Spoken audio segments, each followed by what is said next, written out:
हरे Krishna everyone. आज की class में हम कवर करने वाले हैं जॉब एलोकेशन असाइनमेंट प्रॉब्लम। इसको समझने के लिए हम डायरेक्टली एक एग्जांपल देख रहे हैं। ये है रामू की बेकरी। इस बेकरी में 3 बेकर्स काम करते हैं, ए, बी और सी। ये तीनों बेकर्स 3 अलग अलग टाइप के केक्स बना सकते हैं। तो अब रामू को डिसाइड करना है कि वो कौन से बेकर से कौन सा केक बनवाएगा ताकि उसका खर्चा भी कम रहे और टाइम भी कम से कम लगे। अब लेट्स से रामू को पता चला कि भाई ए जो है वो सबसे जल्दी काम करता है, सारे केक्स बहुत जल्दी जल्दी बनवा लेता है। पर रामू ऐसा नहीं कर सकता कि वो सारा काम सिर्फ ए से ही करवा रहा है। इससे बी और सी खाली रहेंगे और तुम इनको बिना मतलब की सैलरी दे रहे हो। साथ साथ सोच के देखो यार, ए से ही अगर तुम सारा काम करवाओगे तो ए पहले चॉकलेट केक खत्म करेगा, फिर ही वो रेड वेलवेट में जाएगा, फिर ही वो वेनिला में जाएगा। वो तीनों काम एक साथ तो नहीं कर पाएगा। इससे प्रॉब्लम ये होगी ऑर्गेनाइजेशन का टोटल टाइम बढ़ जाएगा। लेकिन इसी की जगह अगर मैं ए, बी, सी तीनों से काम करवा रही होती तो तीनों केक पे काम एक साथ चालू हो जाता और ऑर्गेनाइजेशन का टोटल टाइम कम लगता। तो बेटर क्या है, हम एक पर्टिकुलर एम्प्लॉय से एक टास्क परफॉर्म करवाएं इस तरीके से ताकि हमारा खर्चा भी कम लगे, हमें टाइम भी कम लगे। और यही हम असाइनमेंट प्रॉब्लम के अंदर कर रहे होते हैं। अब रामू इस प्रॉब्लम से कैसे डील कर रहा है, देखो रामू ने एक प्रॉपर चार्ट बना लिया जहाँ पे अपने सारे एम्प्लॉय शो कर दिए, साथ साथ सारे केक शो कर दिए। इसके साथ रामू देख रहा है कि भाई हर एक केक बनाने में हर एक एम्प्लॉय को कितना टाइम लग रहा है। जैसे चॉकलेट बनाने में ए को लग रहा है 20 मिनट, बी को लग रहा है 30 मिनट, सी को लग रहा है 25 मिनट्स। अब रामू क्या चाहता है, रामू अपना कॉस्ट और टाइम कम करना चाहता है। तो इस केस में चॉकलेट केक किसके पास जाना चाहिए, ए के पास, क्योंकि वो सबसे कम टाइम लगा रहा है। सिमिलर वे में अगर आप वेनीला देखो तो वेनीला में सबसे कम टाइम बी लगा रहा है, तो बी के पास वेनीला केक जाना चाहिए। और रेड वेलवेट में सबसे कम टाइम लग रहा है बी को, तो क्या मैं बी को 2 टास्क दे सकती हूँ क्या? हमने अभी समझा कि अंडर असाइनमेंट प्रॉब्लम हम एक ही टास्क एक पर्टिकुलर एम्प्लॉय को देते हैं, 2 टास्क नहीं देते। क्यों नहीं देते? क्योंकि टाइम ज़्यादा लग जाता है अगर आप 2 टास्क एक ही एम्प्लॉय से करवा रहे हो तो। ठीक है, देखो समझना, अगर मैं बी को कम टाइम लग रहा है वेनीला में, बी को ही कम टाइम लग रहा है रेड वेलवेट में, मैं अगर ये दोनों काम बी से ही करवा लूँ तो प्रॉब्लम क्या होगी समझना। हमने ए को दिया चॉकलेट क्योंकि उसको कम टाइम लग रहा था, बी को वेनीला और बी को ही रेड वेलवेट दिया, सी को हमने कोई भी टास्क अभी असाइन नहीं किया है। ठीक है, लेट्स से 9 बजे ऑर्गेनाइजेशन में काम चालू होता है। ए आया 9 बजे, 20 मिनट में उसने अपना चॉकलेट केक बना के 9:20 को पूरा रेडी कर दिया। 9 बजे ही बी आया, बी ने 20 मिनट लगाए और 20 मिनट के अंदर वेनीला केक तैयार कर दिया और फिर 15 मिनट लगाए और 9:35 तक उसने रेड वेलवेट भी तैयार कर दिया। तो अब अगर आप सोच के देखो तो ऑर्गेनाइजेशन का काम कब चालू हुआ था, 9 बजे चालू हुआ था और पूरा काम कब खत्म हुआ, 9:35 को खत्म हुआ। तो टोटल टाइम ऑर्गेनाइजेशन के अंदर कितना लगा, 35 मिनट्स लगे अगर मैं बी से ही दोनों काम करवा रही हूँ तो, है ना। बेटर क्या होगा कि हम एक टास्क चार्ली को दे दें। तो अगर आप देखो बी को सबसे कम टाइम किस में लग रहा है, रेड वेलवेट में, तो चलो रेड वेलवेट ही हम बी से बनवाते हैं और चार्ली से हम बनवाते हैं बचा हुआ केक, दैट इज वेनीला। ठीक है, अब टाइम अगर आप नोटिस करो तो 9 बजे काम चालू हुआ, ए का काम 9:20 तक खत्म हो जाएगा। बी एज रेड वेलवेट बना रहा है तो 15 मिनट के अंदर वो अपना काम खत्म कर लेगा। और सी एज वेनीला बना रहा है तो 9 बजे काम चालू करके 9:35 तक वो ख़त्म कर लेगा। अब अगर आप देखो तो काम चालू हुआ था 9 बजे लेकिन ख़त्म हो रहा है 9:35 को, तो अभी भी तो 35 मिनट ही लग रहे हैं। क्या फ़ायदा हुआ ये करने से, क्या फ़ायदा हुआ चार्ली से काम करवाने से? देखो चार्ली से काम करवाने से अभी फ़ायदा नहीं हुआ, लेकिन चार्ली से काम करवाने से हमारे पास एक और ऑप्शन अवेलेबल है, हम उसको भी ट्राई करके देख सकते हैं, है ना। अभी हमने क्या किया था, बॉब को रेड वेलवेट दिया था, चार्ली को वेनीला दिया था। अब उल्टा करके देख लेते हैं, बॉब को देते हैं वेनीला और चार्ली को देते हैं रेड वेलवेट। तो अब टाइम कितना लग रहा है, देखो ए को लग रहा है 20 मिनट, बी को लग रहा है 20 मिनट, सी को लग रहा है 20 मिनट। सारे एम्प्लॉयज़ 9 बजे आए और 9:20 तक तीनों ने काम खत्म कर दिया। तो अब टाइम कितना लग रहा है, अब लग रहा है सिर्फ और सिर्फ 20 मिनट, और 20 मिनट में सारे के सारे काम खत्म हो जा रहे हैं। तो बेटर सिचुएशन क्या है कि हम ए से बनवाएं चॉकलेट केक, बी से बनवाएं वेनीला केक और सी से बनवाएं रेड वेलवेट केक। इससे ये होगा कि ऑर्गेनाइजेशन का सारा टास्क 20 मिनट में ख़त्म हो जाएगा। तो हमने क्या किया पता है, हमने यहाँ पे असाइनमेंट ही तो किया, हमने एक एम्प्लॉय को एक टास्क असाइन किया। यही असाइनमेंट के अंदर किया जाता है। पर यार अभी जो हमने किया ना वो ट्रायल एंड एरर मेथड था। हमने अलग अलग सिचुएशंस को ट्राई किया और उसके बाद डिसाइड किया कि कौन सी बेटर है। पर सोच के देखो, अभी तो सिर्फ 3 एम्प्लॉयज़ 3 टास्क थे। कभी अगर हमारे पास 10 एम्प्लॉयज़ 10 टास्क होंगे तो यही चीज़ कितनी ज़्यादा कॉम्प्लिकेटेड हो जाएगी, है ना। इसीलिए हम डिफरेंट मेथड्स का इस्तेमाल करते हैं for assignment problem. Assignment problem के लिए हमारे पास 4 डिफरेंट मेथड्स अवेलेबल है। पहला है ट्रायल एंड एरर मेथड, जो हमने अभी रामू के केस में किया।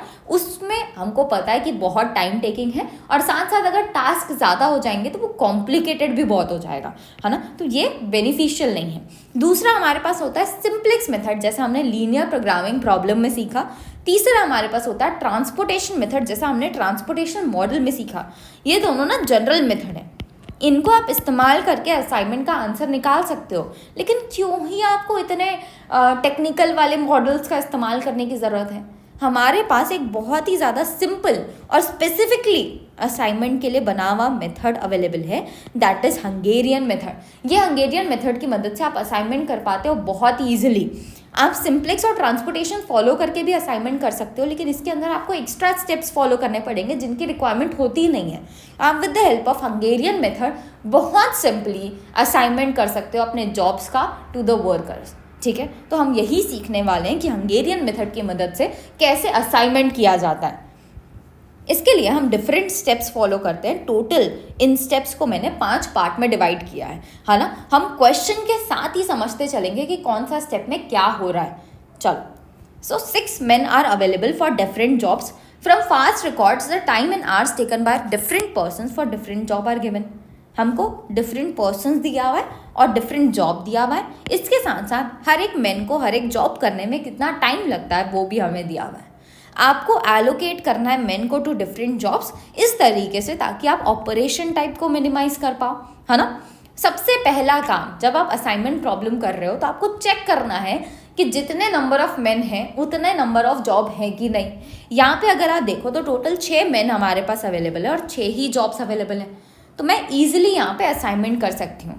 फिर उसके बाद मैं जाऊँगी स्टेप नंबर 1 में, that is row operation. Step 1, row operation. Row operation follow करने के लिए आपको एक ऐसा पूरा टेबल ड्रॉ करना पड़ता है ना। तो मैंने क्या किया, जो टेबल मुझे क्वेश्चन में दिया था सेम का सेम टेबल मैंने यहाँ पे ड्रॉ कर दिया। कुछ भी चेंजेस नहीं किया, सिर्फ आंसर में पहले हम टेबल ड्रॉ कर लेंगे। टेबल ड्रॉ करने के बाद आपको हर एक रो से मिनिमम वैल्यू फाइंड आउट करनी है, ठीक है। तो फर्स्ट रो में अगर आप देखो तो मिनिमम वैल्यू क्या है, 1। नेक्स्ट रो में 1, नेक्स्ट रो में 1। हर एक रो में अभी मेरे पास मिनिमम वैल्यू जो अवेलेबल है वो 1 ही है ना। आप जब ये मिनिमम वैल्यू निकाल रहे हो हर एक रो से, तो ये मेन के काउंट्स को नहीं लेना। ये तो काउंट है ना कि ये फर्स्ट मैन है, ये सेकंड मैन है, ये थर्ड मैन है, फोर्थ मैन, फिफ्थ मैन है, सिक्स्थ मैन। इनको नहीं कंसिडर कर रहे हैं हम इनके अंदर की जो वैल्यू है उनको कंसिडर कर रहे हैं। इसमें से आपको मिनिमम फाइंड आउट करके ये वैल्यू निकालनी है, ठीक है। चलो, सो रो ऑपरेशन में आप सबसे पहले हर एक रो से मिनिमम वैल्यू फाइंड आउट करते हो और जो आपकी मिनिमम वैल्यू आई उस पर्टिकुलर रो से रिलेटेड, उसको आप हर एक रो की वैल्यू से माइनस करते हो, ठीक है। सो मैं यहाँ पे करूँगी 2 - 1 दैट इज 1, 9 - 1 8, 2 - 1 1, 7 - 1 6, 9 - 1 8 एंड 1 - 1 0, ठीक है। यही सेम चीज़ आपको हर एक रो में परफॉर्म करनी है। जो आपकी मिनिमम वैल्यू आई है उसको आप हर एक रो के एलिमेंट से माइनस कर करके उसकी वैल्यू निकालोगे, जो मैंने यहाँ पे टेबल पे कर लिया। कुछ नहीं किया, सिर्फ और सिर्फ माइनस किया है मैंने अभी, है ना। अब इसके बाद हम परफॉर्म करते हैं कॉलम ऑपरेशन। जैसा आपने रो ऑपरेशन परफॉर्म किया ना वैसा ही सेम कॉलम ऑपरेशन होता है। यहाँ पे आप हर एक कॉलम की मिनिमम वैल्यू फाइंड आउट करते हो और उसको कॉलम की हर एक वैल्यू से माइनस करते हो। तो फर्स्ट कॉलम में अगर आप नोटिस करो तो सबसे मिनिमम वैल्यू क्या है, 1।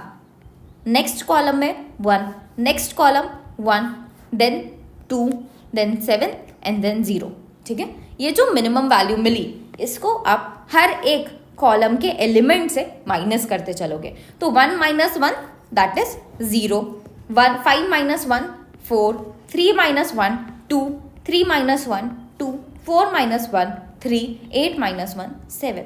सिमिलर वे में हमको हर एक कॉलम की वैल्यूज़ को इस कॉलम का जो हमने मिनिमम वैल्यू फाइंड आउट किया है उससे माइनस करते हुए हम एक नया इटरेशन क्रिएट करेंगे। तो हमने अभी तक क्या फॉलो किया, हमने रो ऑपरेशन और कॉलम ऑपरेशन देखा। अब हम जा रहे हैं स्टेप नंबर 3 में, that is row scanning and column scanning. Row scanning column scanning कैसे होती है समझना। सबसे पहले हम फॉलो करेंगे रो स्कैनिंग। रो स्कैनिंग के लिए आपको चेक करना होता है एक पर्टिकुलर रो। फर्स्ट रो से आप स्टार्ट करोगे, चेक करोगे इसके अंदर कितने जीरोज हैं। अगर एक जीरो है बहुत बढ़िया, एक से ज़्यादा जीरो है आप उस रो को स्किप कर दोगे, एक भी जीरो नहीं है तो भी आप उस रो को स्किप कर दोगे। अभी की सिचुएशन में अगर आप देखो तो हमारे पास 3 जीरो है इस रो में, तो हम इस रो को स्किप करके आगे नेक्स्ट रो में जाएंगे। इस रो में हमारे पास सिर्फ एक जीरो है। अगर एक जीरो है तो आप उस जीरो के ऊपर स्क्वायर मार्क करोगे और एज हम रो स्कैनिंग कर रहे हैं तो हम कॉलम को कट करेंगे, ठीक है। तो ये पर्टिकुलर कॉलम हमने कट कर दिया।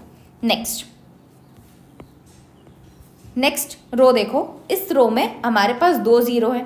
3 जीरो थे लेकिन ये वाला जीरो तो अब कट चुका है ना, तो हमारे पास अब सिर्फ 2 जीरो बचे हैं। पर 2 जीरो बचने पे भी हम काम कर सकते हैं क्या? नहीं कर सकते, हमको नेक्स्ट रो में जाना पड़ेगा, इसको स्किप करना पड़ेगा। इस रो में भी 2 जीरो है, कोई काम का नहीं है। इस रो में एक भी जीरो नहीं है, इस रो में भी एक भी जीरो नहीं है। तो अगर रो स्कैनिंग करने के बाद आप अगर अपने टेबल को चेक करो और टेबल के अंदर अभी भी जीरोस बचे हुए हैं जिसमें कट नहीं लगा हुआ, ऐसा मार्क नहीं किया हुआ है, इन दैट केस आपको कॉलम स्कैनिंग में जाना पड़ेगा। तो अब हम कॉलम स्कैनिंग में जा रहे हैं जहाँ पे हम कॉलम में चेक करेंगे एक जीरो है कि नहीं। एक से ज़्यादा होगा तो कॉलम को स्किप कर दोगे, एक भी जीरो नहीं होगा तो भी कॉलम को स्किप कर दोगे। यहाँ पे सिर्फ एक जीरो है तो हम इस कॉलम को ले सकते हैं, इस कॉलम के जीरो पे हम मार्क करेंगे और एज हम कॉलम स्कैनिंग कर रहे हैं तो किसको कट करेंगे? रो को कट करेंगे, ठीक है। सो ये रो हमने कट कर दी। नेक्स्ट रो देखो, नेक्स्ट रो में भी मेरे पास एक जीरो है तो मैं यहाँ पे मार्क कर सकती हूँ और एज कॉलम स्कैनिंग चल रही है तो हम रो को कट कर देंगे। नेक्स्ट यहाँ पे एक भी ज़ीरो नहीं है, यहाँ पे एक ज़ीरो है, दूसरा ज़ीरो था लेकिन वो कट चुका है ना, उसको कंसिडर नहीं करेंगे। हमारे पास सिर्फ एक ही ज़ीरो बचा है, हम यही मान के चलेंगे, ठीक। इसके बाजू हम ड्रॉ कर देंगे, इसके ऊपर ड्रॉ कर देंगे स्क्वायर और इसको हम मार्क कर देंगे। लास्ट कॉलम में देखो यहाँ पे एक भी ज़ीरो नहीं बचा हुआ है, तो हमने रो स्कैनिंग कॉलम स्कैनिंग कंप्लीट की। इसके बाद आपको चेक करना है कि क्या सारे ज़ीरोस कट चुके हैं।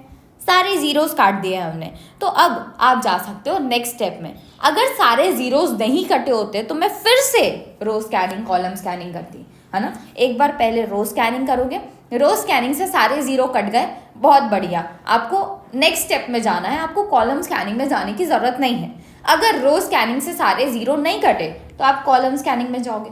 कॉलम स्कैनिंग करने के बाद भी सारे ज़ीरोस नहीं कटे, फिर से रो स्कैनिंग में जाओगे। तो रो स्कैनिंग कॉलम स्कैनिंग आपको फॉलो करते रहना है जब तक सारे के सारे ज़ीरोस कट ना जाए, ठीक। अब हम जाएंगे स्टेप नंबर 4 पे।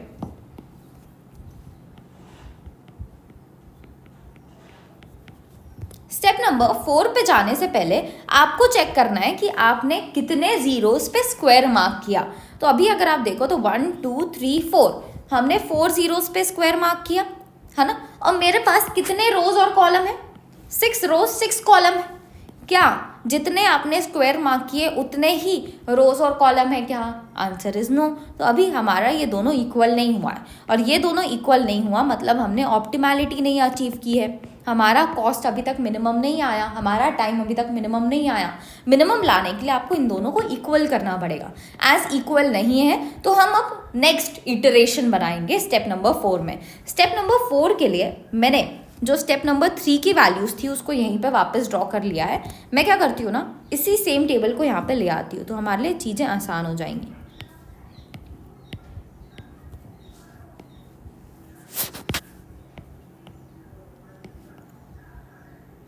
मैंने वही सेम जो स्टेप नंबर 3 में चीज़ें की थी हमने, उसको मैंने यहाँ पे लिख दिया है ताकि मैं अब स्टेप नंबर 4 ईजिली कर पाऊँ। हाँ देखो, अब आपको देखना है जो वैल्यूज़ पे कोई भी कट नहीं है, तो ये सारी वो वैल्यूज़ हैं जिन पे कोई भी कट नहीं है।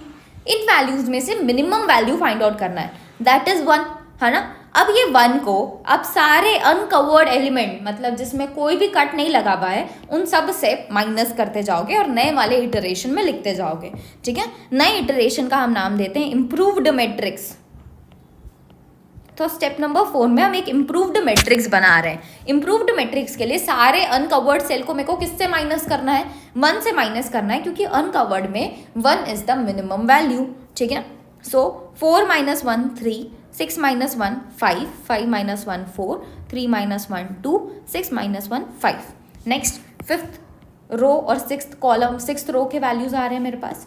That is 3 - 1 2, 1 - 1 0, 7 - 1 6, 2 - 1 1, 4 - 1 3। Next 7 - 1 6, 6 - 1 5, 10 - 1 9, then 9 and 0, है ना। अब इसके बाद आपको देखना है ऐसी वैल्यूज जिन पे प्लस का साइन बन रहा हो, मतलब जिसके ऊपर से 2 लाइंस जा रही हूँ, एक वर्टिकल एक हॉरिजॉन्टल। जैसे यहाँ पे इस 0 पे एक प्लस का साइन बन रहा है क्योंकि यहाँ पे 2 लाइंस जा रही है ना। ये लाइन को आप पूरी आखिरी तक ड्रॉ करना ताकि आपको एग्जैक्टली पूरा प्लस का साइन दिखे, है ना। मेरे पास ये वाला 0, ये वाला 0 और ये वाला 0 ऐसी वैल्यूज हैं जहाँ पे प्लस का साइन बन रहा है क्योंकि 2 लाइंस वहाँ पे कट के जा रही है, एक वर्टिकल एक हॉरिजॉन्टल। इन दैट केस ये तीनों जीरोस में मैं जो मिनिमम वैल्यू आई थी ना अनकवर्ड सेल्स में से, उस मिनिमम वैल्यू को प्लस कर दूंगी। सो यहाँ पे आ जाएगा 1 1 एंड 1। अब बाकी सारी वैल्यूज जिन पे सिर्फ एक कट लगा हुआ है वो सारी वैल्यूज को आप सेम का सेम लिख दोगे विदाउट एनी चेंजेस। सो 0 7 0 4 1 2 4 3 0 0, ये 0 भी आ जाएगा यहाँ पे, 2 0 5 0 2 एंड 0 0, ठीक है। तो हमने नया इटरेशन कैसे बनाया, हमने सबसे पहले अनकवर्ड सेल को देखा, अनकवर्ड सेल में से जो मिनिमम वैल्यू थी उसको फाइंड आउट किया। इस मिनिमम वैल्यू को हर एक वैल्यू से माइनस किया जो अनकवर्ड सेल की थी, है ना। अनकवर्ड सेल की सारी वैल्यूज को हमने यहाँ पे लिख दिया। इसके बाद जो वैल्यूज पे 2 कट लगा हुआ है, एक वर्टिकल एक हॉरिजॉन्टल, जहाँ पे प्लस का साइन बन रहा है, उन सब में हमने ये अनकवर्ड सेल की मिनिमम वैल्यू को प्लस कर दिया और बाकी सारी वैल्यूज जहाँ पे सिर्फ एक कट लगा हुआ है उनको वैसा का वैसा सेम का सेम हमने अपने नए इटरेशन पे लिख दिया, ठीक। अब इसके बाद आपको वापस से इसमें करना होगा रो स्कैनिंग कॉलम स्कैनिंग। तो हम नया इटरेशन बनाते जाएंगे, इम्प्रूव्ड मैट्रिक्स बनाते जाएंगे और रो स्कैनिंग कॉलम स्कैनिंग करते रहेंगे। कब तक करना है, जब तक ऑप्टिमैलिटी रीच नहीं होती, मतलब जब तक आपका ये 6 नहीं आ जाता। अभी तो सिर्फ 4 ही था, हमको इसको कहाँ तक पहुँचाना है, 6 तक पहुँचाना है। तो इसके लिए सबसे पहला काम आप इम्प्रूव्ड मैट्रिक्स बनाओगे, फिर रो स्कैनिंग कॉलम स्कैनिंग करोगे, फिर से चेक करोगे कि कितने जीरोस पे स्क्वायर मार्क आ रहा है। अगर 6 पे आ गया बहुत बढ़िया, 6 पे नहीं आ रहा तो फिर से हम इम्प्रूव्ड मैट्रिक्स बनाएंगे। यही कंटिन्यूसली आपको स्टेप फॉलो करते रहना है जब तक ऑप्टिमैलिटी रीच नहीं होती, ठीक है। चलो सो अब देखो यहाँ पे हमारे पास 2 जीरोज़ हैं तो हमको नेक्स्ट स्टेप में जाना पड़ेगा। यहाँ पे हमारे पास एक 0 है, हम क्या कर रहे हैं, रो स्कैनिंग कर रहे हैं। तो ये एक 0 है, इसको हम मार्क करेंगे और एज रो स्कैनिंग है तो कॉलम को कट कर देंगे। नेक्स्ट रो में देखो, नेक्स्ट रो में हमारे पास है 2 जीरोस, स्किप कर दो, फिर से 2 0 स्किप कर दो, फिर हमारे पास है एक 0, तो इसको हम मार्क करेंगे और इस पर्टिकुलर कॉलम को कट कर देंगे। लास्ट रो में भी हमारे पास है एक 0, मार्क करो और कॉलम को कट कर दो, ठीक। अभी भी जीरोस बचे हुए हैं तो हमको कहाँ जाना पड़ेगा, कॉलम स्कैनिंग में। कॉलम स्कैनिंग में यहाँ पे देखो एक 0 है, मार्क करेंगे, रो को कट करेंगे। नेक्स्ट कॉलम तो पूरा ही कट चुका है, नेक्स्ट कॉलम में एक भी 0 नहीं है, इसमें 2 जीरोस हैं। 2 जीरोस हैं तो मैं यहाँ पे कॉलम स्कैनिंग तो नहीं कर सकती और साथ साथ अभी भी 2 0 बचे हुए हैं तो मेरे को कहाँ जाना पड़ेगा, रो स्कैनिंग में जाना पड़ेगा।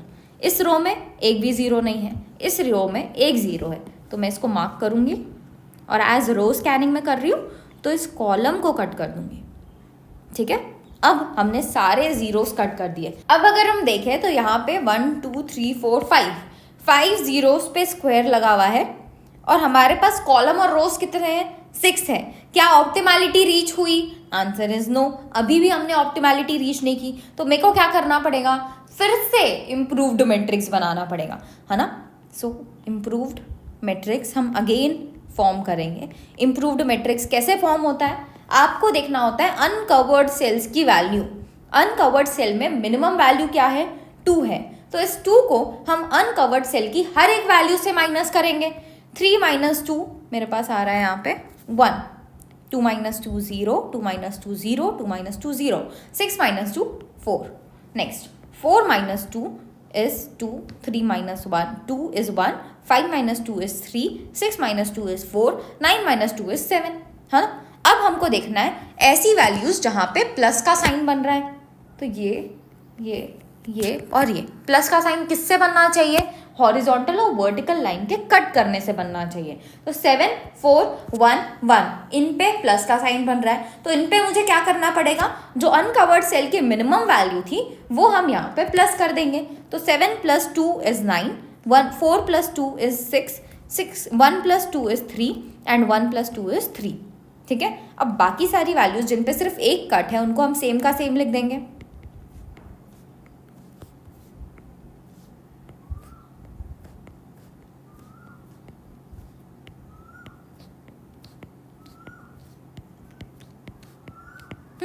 अब हमको क्या करना पड़ेगा? फिर से रो स्कैनिंग और कॉलम स्कैनिंग करनी पड़ेगी। तो यहाँ पे अगर आप नोटिस करो तो फर्स्ट रो में 2 0 है, स्किप कर दो। सेकेंड रो में 1 0 है, हम इसको मार्क करेंगे और कट कर देंगे। थर्ड रो में अगर आप देखो तो 3 0 है, स्किप कर दो। इसमें फिर से 3 0 है, स्किप कर दो। इसमें 2 0 है, स्किप कर दो। और लास्ट वाले रो में हमारे पास 1 0 आ रहा है, तो इसको हम मार्क करेंगे और कॉलम को कट कर देंगे। ठीक है। अभी भी मेरे पास जीरोस बचे हुए हैं, तो मैं कहाँ जाऊँगी? कॉलम स्कैनिंग में। कॉलम स्कैनिंग में इसमें 3 0 है, स्किप। इसमें 2 0 है, स्किप। इसमें 1 0 है, हम मार्क करेंगे और कट कर देंगे। लास्ट वाले कॉलम में 2 0 है, मैं नहीं मार्क कर सकती। अब मेरे को कहाँ जाना पड़ेगा? रो स्कैनिंग में जाना पड़ेगा। अगर आप रो स्कैनिंग में जाओ और देखो तो यहाँ पे एक भी 0 नहीं है, यहाँ पे 2 0 है, यहाँ पे 3 0 है, यहाँ पे 2 0 है। तो मैं अब मार्किंग तो कर ही नहीं पा रही हूँ। क्या किया जाए? तो यहाँ पे हम बिना मार्किंग के आगे बढ़ जाएंगे क्या? Answer is no. जब तक आपके सारे जीरोस नहीं कटते तब तक आपने पूरा कंप्लीट मैट्रिक्स को स्कैन नहीं किया, है ना। स्कैनिंग करने के लिए सारे के सारे जीरोस कटना इज इम्पॉर्टेंट। तो अब क्या करें? रो स्कैनिंग कॉलम स्कैनिंग तो एप्लीकेबल नहीं है, तो अब ना आप अपनी मर्जी से कोई भी जीरो को सिलेक्ट कर सकते हो, लेकिन कुछ चीज़ें ध्यान रखें। पहला ये कि कौन कौन से रो और कॉलम में मार्किंग पहले से हो चुकी है। मार्किंग मतलब उस पर्टिकुलर कॉलम के जीरो में स्क्वायर मार्क हो जाना चाहिए, है ना। सो इस पर्टिकुलर कॉलम में हो चुका है, इसमें भी हो चुका है, इसमें भी हो चुका है। सिमिलर वे में आपको रो चेक करना है। तो फर्स्ट वाली रो में मेरे को 0 पे स्क्वायर दिख रहा है, सेकेंड वाली रो में मुझे 0 पे स्क्वायर दिख रहा है, और सिक्स्थ वाले रो में मुझे 0 पे स्क्वायर दिख रहा है। तो बचा क्या मेरे पास? Third, fourth, fifth row, first, second, fourth column, है ना। तो अब जो मेरे को मार्किंग करनी है जीरो की वो इन्हीं पे करनी है, और हर एक रो हर एक कॉलम में सिर्फ एक ही 0 पे मैं स्क्वायर मार्क कर सकती हूँ। बस ये ध्यान रख के आपको हर एक रो कॉलम पे 0 की मार्किंग करना चालू करना है। ठीक है। सो देखो, अगर मैं फर्स्ट कॉलम में अगर देखूँ तो मेरे पास 3 जीरोज अवेलेबल हैं जो थर्ड, फोर्थ, फिफ्थ में आ रहे हैं, और मेरे पास थर्ड, फोर्थ, फिफ्थ में कोई भी मार्किंग नहीं है। इन दैट केस मैं कोई भी सिलेक्ट कर सकती हूँ इन तीनों में से। लेट्स से मैं फर्स्ट वाला सिलेक्ट करती हूँ यहाँ पे। ठीक है। तो इसके सिलेक्ट करने से हुआ क्या? मेरा फर्स्ट वाला कॉलम मार्क हो गया, मेरा थर्ड वाला रो मार्क हो गया। मैं इसमें और मार्किंग नहीं कर सकती, है ना। मेरे पास बचा क्या? फोर्थ और फिफ्थ रो, सेकेंड और फोर्थ कॉलम। अब सेकेंड कॉलम में जाके देखते हैं। सेकेंड कॉलम में मेरे पास 2 जीरोज अवेलेबल हैं, फोर्थ और फिफ्थ में। मैं इन दोनों में से कोई भी सिलेक्ट कर सकती हूँ क्योंकि इनमें कोई भी मार्किंग नहीं है ना। मैं सिलेक्ट कर रही हूँ ये फिफ्थ वाला सिलेक्ट किया मैंने, इस पर मार्किंग कर दी। तो मेरा ये सेकेंड वाला कॉलम, मेरा ये फिफ्थ वाला रो बुक हो चुका है। अब मेरे पास क्या बचा? Fourth row and fourth column. यहाँ पे 0 अवेलेबल है, तो यहाँ पे मैं मार्किंग कर दूंगी स्क्वायर की, और मेरा ये फोर्थ रो और फोर्थ कॉलम भी बुक हो चुका है। तो अब मेरे सारे कॉलम, सारे रो में 0 है। 1 2 3 4 5 6, तो मेरे 6 जीरोस पे स्क्वायर लग चुका है और 6 ही मेरे पास कॉलम और रो है। इन दैट केस हमने ऑप्टिमैलिटी अचीव कर ली। अब इसी के ना हम डिफरेंट इटरेशन देख रहे हैं और साथ साथ ये भी समझने की कोशिश करते हैं कि भाई रो स्कैनिंग और कॉलम स्कैनिंग के बाद अगर ऐसे जीरोस बच जाते हैं तो क्या क्या कॉम्प्लिकेशंस अराइज हो सकती हैं। तो मैंने सेम का सेम ड्रॉ कर लिया है आफ्टर रो स्कैनिंग और कॉलम स्कैनिंग। जो मेरे पास इंप्रूव्ड मैट्रिक्स आ रहा था ना यहाँ पे, वही सेम मैंने यहाँ पे ड्रॉ कर लिया। अब देखो मैंने पिछले वाले आंसर में क्या सिलेक्ट किया था, मैंने first column third row select किया था, second column fifth row select किया था और fourth column fourth row select किया था, है ना। यही सिलेक्शन मैंने किया था। मैं इसको अब थोड़ा इंप्रूव कर रही हूँ, मैं कुछ और जीरो सिलेक्ट करके देखती हूँ। मैंने फर्स्ट रो में से थर्ड कॉलम ही सिलेक्ट किया तो मेरा ये वाला भी मार्क हो गया। जिनमें मार्किंग हो चुकी है उनको पहले हम यहाँ पे ऐसे एरो डाल देते हैं। अब मेरे पास बचा क्या, मेरे पास बचा second column fourth row fifth column fourth row, है ना। ये मेरे पास बचा है। तो मैं क्या कर रही हूँ ना, सेकेंड कॉलम में मेरे पास 2 जीरोस अवेलेबल हैं तो मैं फोर्थ वाले में मार्किंग कर रही हूँ। पहले मैंने किस में किया था, फिफ्थ वाले पे किया था, लेकिन अब मैं फोर्थ वाले पे करके देख रही हूँ। तो अब मेरे पास क्या बचा, अब मेरे पास ये सेकेंड कॉलम भी बुक हो गया, ये फोर्थ रो भी बुक हो गया। अब मेरे पास बचा फिफ्थ रो और फोर्थ कॉलम। पर यार सोच के देखो, क्या मैं फिफ्थ रो फोर्थ कॉलम में मार्किंग कर सकती हूँ क्या? नहीं कर सकती, क्योंकि तो यहाँ पे तो 1 है। हम तो सिर्फ 0 पे स्क्वायर मारते हैं ना, हम 1 पे थोड़े स्क्वायर मारते हैं। तो मैं इसमें तो मार्किंग कर ही नहीं पाऊंगी। इसीलिए मैंने जो सिलेक्शन किया वो ये ध्यान रख के किया कि भाई मेरे को इसमें यहाँ पे फिफ्थ रो पे जाना पड़ेगा ताकि मैं ईजिली फोर्थ रो और फोर्थ कॉलम पे मार्किंग कर सकूँ जीरो की। इसीलिए मैंने ऐसा इटरेशन यहाँ पे फॉर्म किया था, ठीक है। सो इटरेशन फॉर्म करते समय ये ध्यान रखना है कि हर एक कॉलम में आपके पास एक जीरो पे मार्किंग आ जाए और कोई भी कॉलम ऐसा ना बचे जहाँ पे कॉम्प्लिकेशन अराइज हो जाए कि भाई आपको फिफ्थ रो और फोर्थ कॉलम में मार्किंग अगर करनी पड़ती तो आप नहीं कर पाते। एट लास्ट आप ऑप्टिमैलिटी पे नहीं पहुँच पाते और बिना मतलब का झंझट होता, जबकि हमारे पास इतने सारे जीरोज ऑलरेडी अवेलेबल है ना। तो सारे जीरोस का ऑप्टिमम यूटिलाइजेशन करके बेस्ट आंसर आपको फाइंड आउट करना है, जैसा हमने यहाँ पे किया। पर यही सेम आंसर हम दूसरे तरीके से भी फाइंड आउट कर सकते हैं। जैसे अगर आप देखो हमारे पास ये आंसर अवेलेबल था, है ना। अब मैं अगर फर्स्ट कॉलम को देखूं तो फर्स्ट कॉलम में मेरे पास 3 जीरोस हैं। मैं ये 3 में से फर्स्ट वाले को सिलेक्ट की थी पहले, अब मैं सेकेंड वाले को सिलेक्ट कर रही हूँ। सेकेंड वाले पे मैंने मार्क किया, है ना। इससे पहले ना मैं ये सेम चीज़ को वापस ड्रॉ कर लेती हूँ, क्योंकि मेरे को एक और इटरेशन आपको यहाँ पे बतानी है।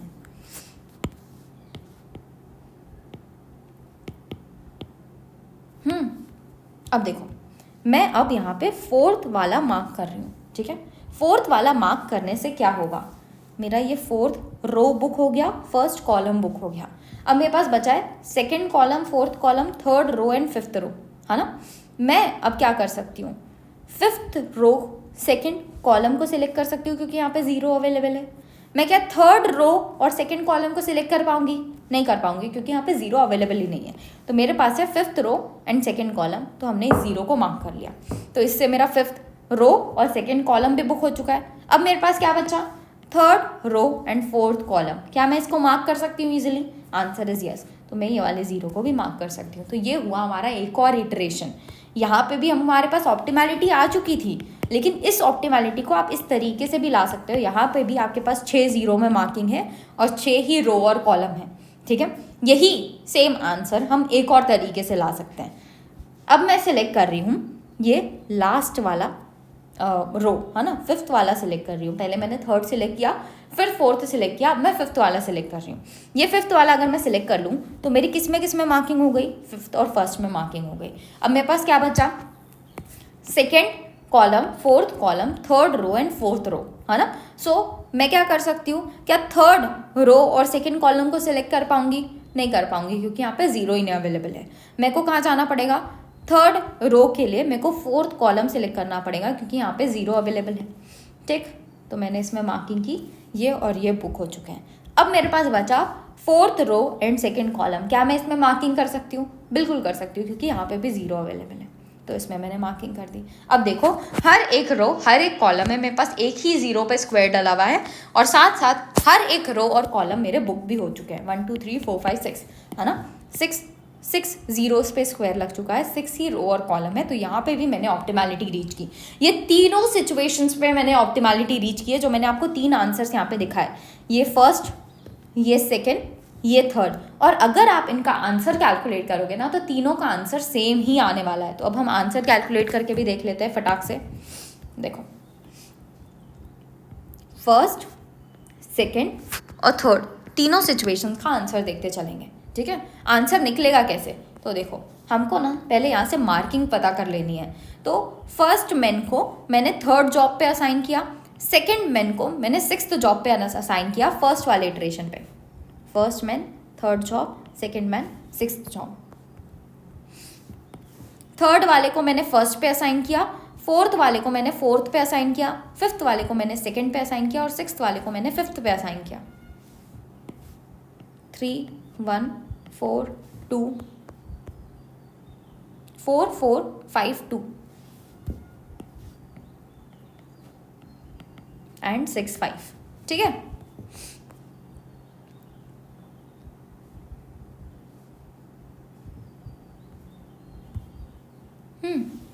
अब वैसा ही हम सेकेंड वाले इटरेशन के लिए चेक कर लेंगे। तो सेकेंड इटरेशन में मेरे पास है फर्स्ट के लिए थर्ड, सेकेंड के लिए सिक्स्थ, थर्ड के लिए फोर्थ। तो थर्ड, सिक्स्थ और फोर्थ मेरे पास यहाँ पे वैल्यू आ रही है।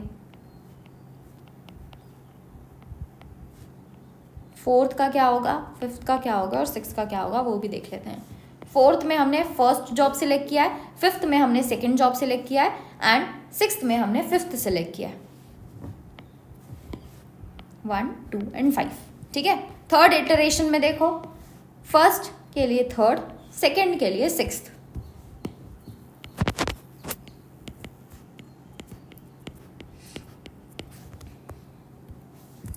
थर्ड के लिए मैंने फोर्थ सिलेक्ट किया है, फोर्थ के लिए सेकेंड सिलेक्ट किया है, फिफ्थ के लिए फर्स्ट सिलेक्ट किया है एंड सिक्स्थ के लिए फिफ्थ सिलेक्ट किया है। तो 3 4 2 1 एंड 5, 4 2 1 एंड 5, ठीक है।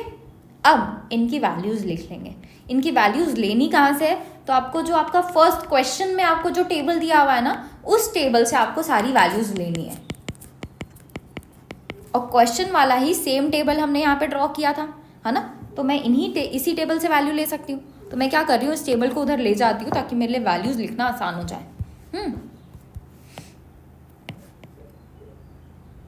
देखो, फर्स्ट का थर्ड दैट इज 2,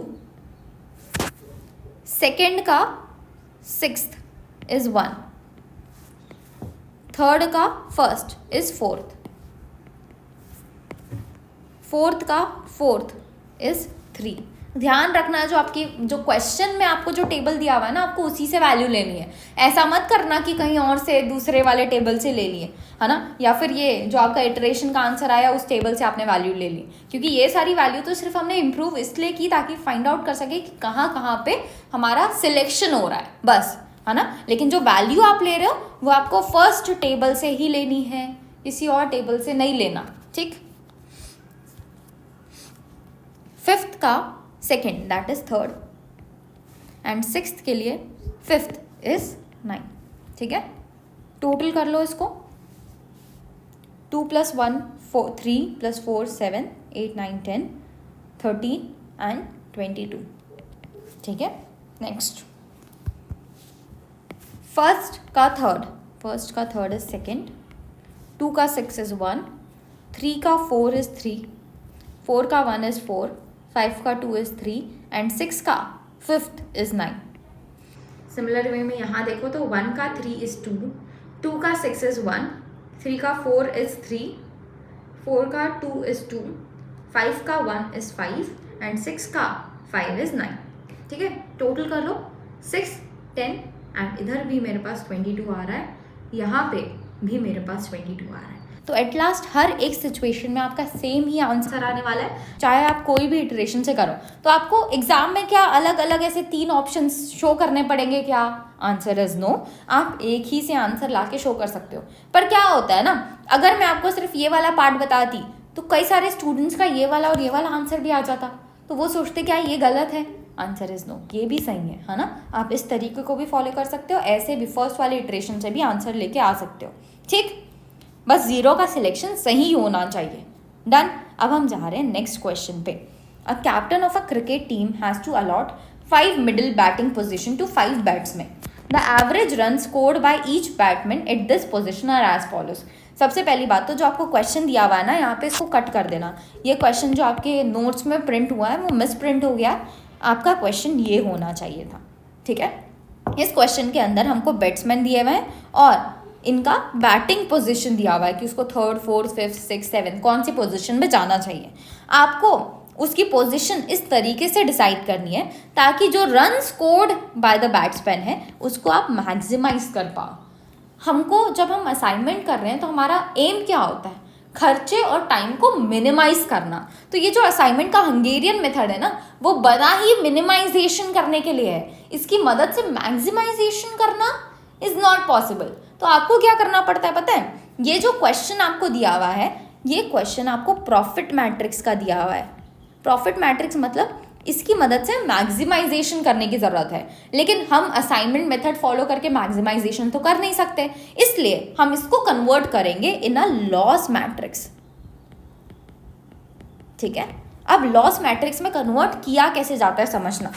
हमारे पास ये सारी वैल्यूज दी हुई है, इन वैल्यूज में से सबसे मैक्सिमम वैल्यू आपको फाइंड आउट करनी है, दैट इज ये 60 है ना। ये 60 मेरी मैक्सिमम वैल्यू है।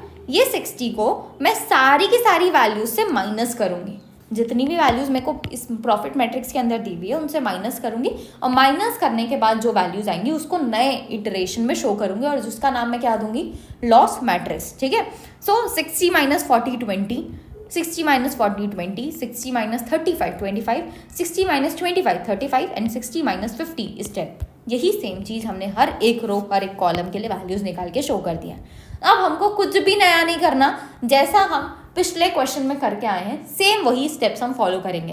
पहले row operation, column operation, then row scanning, column scanning, फिर इम्प्रूव्ड मैट्रिक्स बनाएंगे, चेक करेंगे इम्प्रूव मैट्रिक्स से ऑप्टिमैलिटी आ रही है कि नहीं आ रही। नहीं आ रही तो फिर से इम्प्रूव्ड मैट्रिक्स बनाएंगे और उसके ऊपर रो स्कैनिंग, कॉलम स्कैनिंग करेंगे। यही सेम स्टेप आपको फॉलो करना है, कुछ भी नया नहीं है इस क्वेश्चन के अंदर। बस प्रॉफिट मैट्रिक्स और लॉस मैट्रिक्स बनाना हमको आना चाहिए, प्रॉफिट मैट्रिक्स को लॉस मैट्रिक्स में कन्वर्ट करना आना चाहिए। ठीक है, चलो। सो फर्स्ट रो में देखो मिनिमम वैल्यू क्या है, 10, नेक्स्ट रो में 18, देन 0, देन 40 एंड लास्ट में 0। अब मैं क्या करूँगी, रो ऑपरेशन में जो मिनिमम वैल्यू फाइंड आउट की उसको हर एक रो की वैल्यू से माइनस करते जाएंगे, हर एक रो के हर एक एलिमेंट से माइनस करते जाएंगे। माइनस करने से हमारे पास ये वैल्यूज़ आ रही हैं, इस पर हम क्या लगाएंगे, यहाँ पे अब हम कॉलम ऑपरेशन लगाएंगे। कॉलम ऑपरेशन, कॉलम ऑपरेशन के लिए हमको हर एक कॉलम से मिनिमम वैल्यू फाइंड आउट करनी होती है। यहाँ पे 0 है, यहाँ पे 0 है, यहाँ पे 1 है, यहाँ 0, यहाँ 0। ये जो आपने मिनिमम वैल्यू फाइंड आउट की उसको हर एक कॉलम की वैल्यू से माइनस करके नया इटरेशन फॉर्म करोगे। तो जहाँ जहाँ 0 है वहाँ तो सेम ही कॉलम की वैल्यूज आ जाएंगी, है ना, क्योंकि किसी भी वैल्यू को मैं 0 से माइनस करूँ एट लास्ट वो सेम वैल्यू ही आने वाली है। लेकिन ये वाला कॉलम की वैल्यू चेंज हो जाएगी, 15 बन जाएगा 14, 25, 19, 4 एंड 0। ठीक है, तो यही मैंने नया इटरेशन ड्रॉ किया जहाँ पे हमने कॉलम ऑपरेशन करने के बाद वैल्यू आ गई। अब इसमें क्या करना होता है, रो स्कैनिंग और column scanning. So step number 3, row and column scanning. So first row में देखो हमारे पास कितना 0 है, एक 0 है, तो हम इसको मार्क कर लेंगे। नेक्स्ट रो में फिर से एक 0 है, मार्क कर लो। नेक्स्ट रो फिर से हमारे पास एक 0 है, मार्क कर लेंगे। और इसके बाद का रो में एक भी 0 नहीं है, इस रो में 2 0 है, तो स्किप कर दो। अब जाओगे आप कॉलम ऑपरेशन में। कॉलम ऑपरेशन में यहाँ पे हमारे पास एक 0 है, हमने मार्क किया, और एज कॉलम ऑपरेशन चल रहा है तो रो को हम कट कर देंगे। ठीक है, क्या मेरे पास जितने जीरोज हैं उतने ही रो या कॉलम है क्या? हमारे पास रो कॉलम 5 है, लेकिन जीरोज जिस पे स्क्वायर लगा हुआ है वो 4 है। तो ऑप्टिमैलिटी रीच हुई क्या? Optimality is not reached. क्यों नहीं रीच हुई? क्योंकि मेरे जो जीरोस पे स्क्वायर लगा है वो सिर्फ 4 है, और मेरे जो कॉलम्स और रो हैं वो 5 है, ये इक्वल नहीं है, इसलिए हमने ऑप्टिमैलिटी रीच नहीं की। ऑप्टिमैलिटी रीच नहीं हुई तो हमको क्या करना होता है, इम्प्रूव्ड मैट्रिक्स बनाना होता है। इम्प्रूव्ड मैट्रिक्स के लिए हम अनकवर्ड सेल को देखते हैं, इसमें से मिनिमम वैल्यू फाइंड आउट करते हैं। अनकवर्ड में मिनिमम वैल्यू मेरे पास है 4, है ना। सो 4 से मैं सारे अनकवर्ड सेल की वैल्यू को माइनस करते चलूंगी। 10 - 4 is 6, 12 - 4 is 8, 12 - 4 is 8, 6 - 4 is 2, 4 okay ये वैल्यूज ऊपर आएंगी, है ना, यहाँ पे आएंगी। Next 14 - 4 is 10, 25 - 4 is 21, then 15 and then 0। ठीक है, अब जहाँ जहाँ पे प्लस का साइन बन रहा है ये वाली वैल्यूज हैं, इन पे मुझे 4 प्लस करना है। तो 2 + 4 6, 5 + 4 9, 7 + 4 is 11। ठीक है, और बाकी सारी वैल्यूज को हम सेम का सेम लिख देंगे।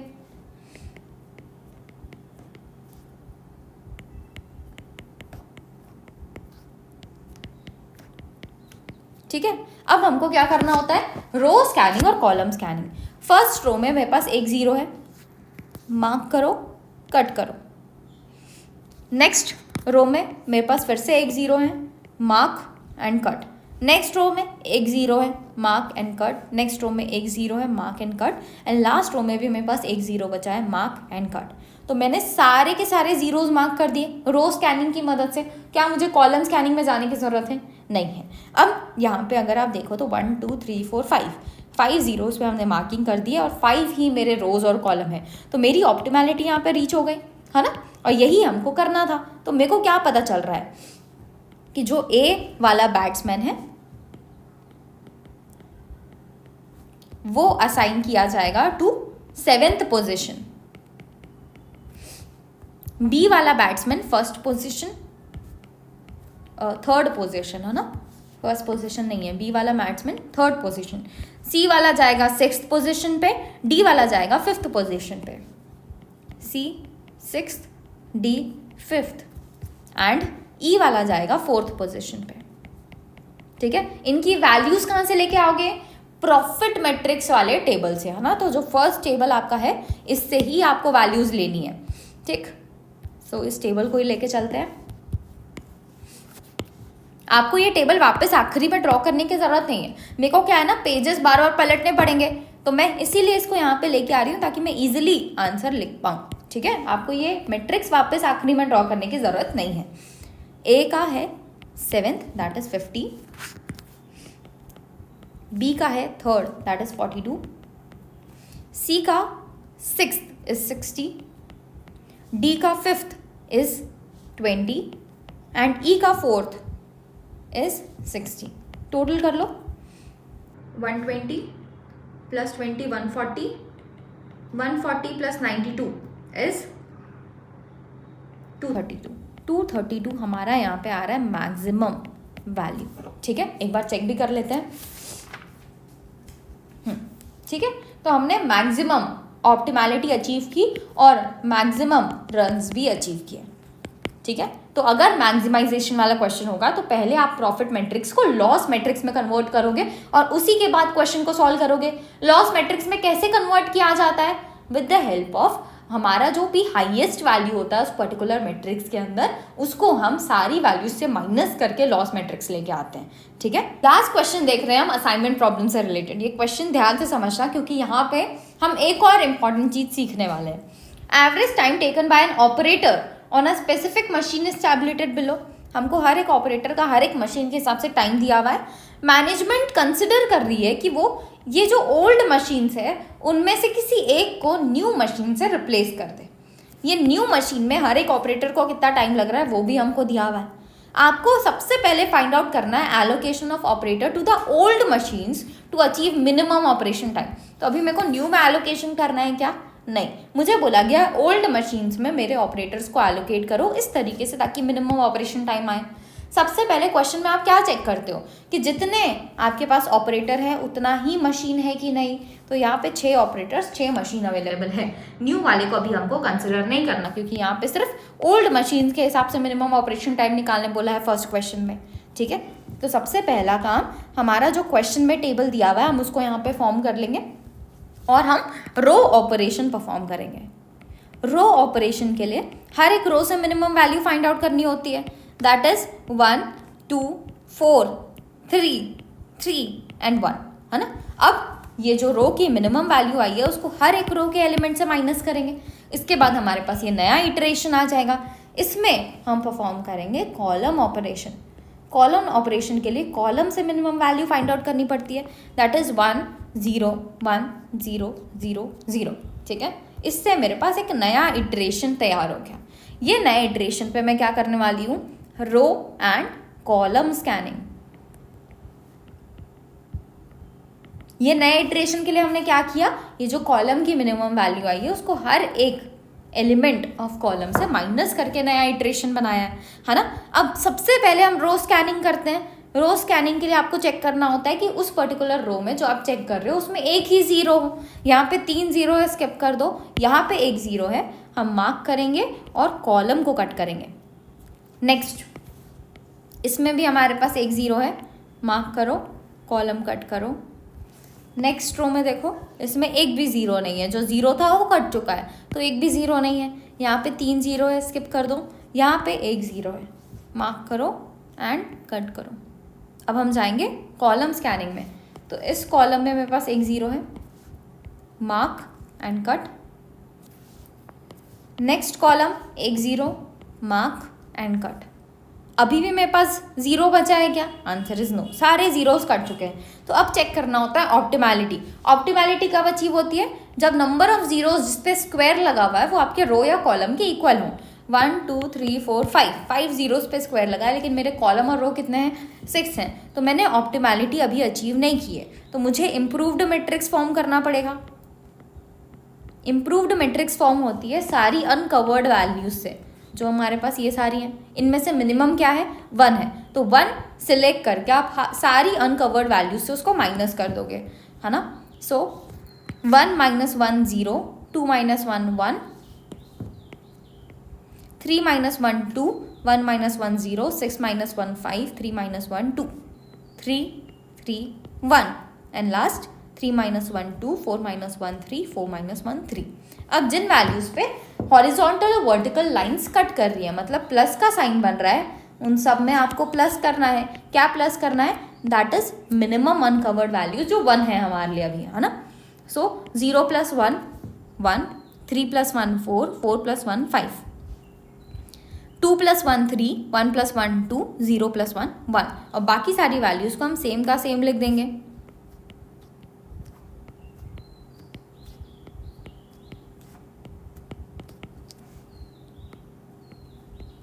अब इसमें हमको रो स्कैनिंग और कॉलम स्कैनिंग करनी है।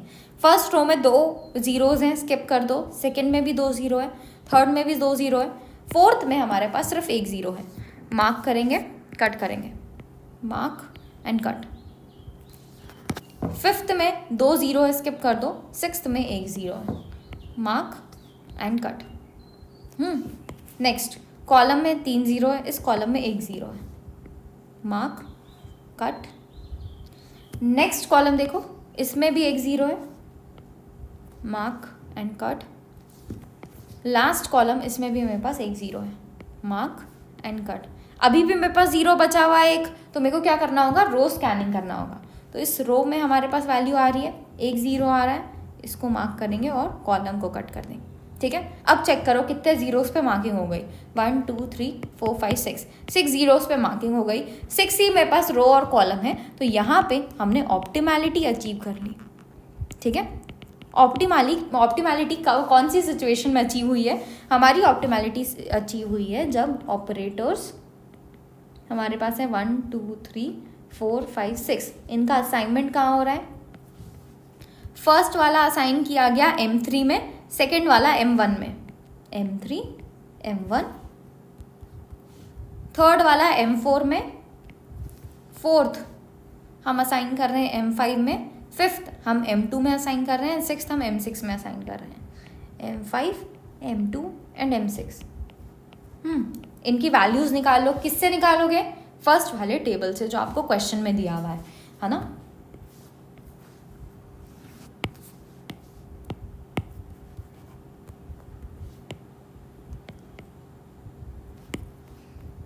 M1 M3 का वैल्यू है 2, M1 का वैल्यू है 4, 3m4 का वैल्यू इज़ 4, 4m5 का वैल्यू इज़ 3, 5m2 का वैल्यू इज़ 3, 6m6 का वैल्यू इज़ 1. टोटल कर लो 10, 17 हमारे पास यहाँ पे आ रहा है टोटल टाइम, अगर मैं ओल्ड मशीन्स का इस्तेमाल कर रही हूँ तो.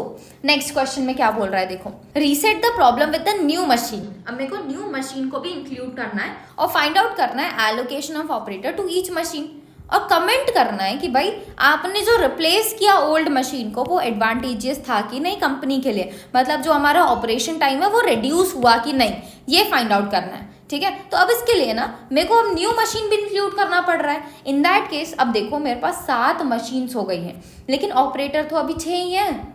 हमने क्या समझा था कि जितना रो हो उतना ही कॉलम होना चाहिए, है ना.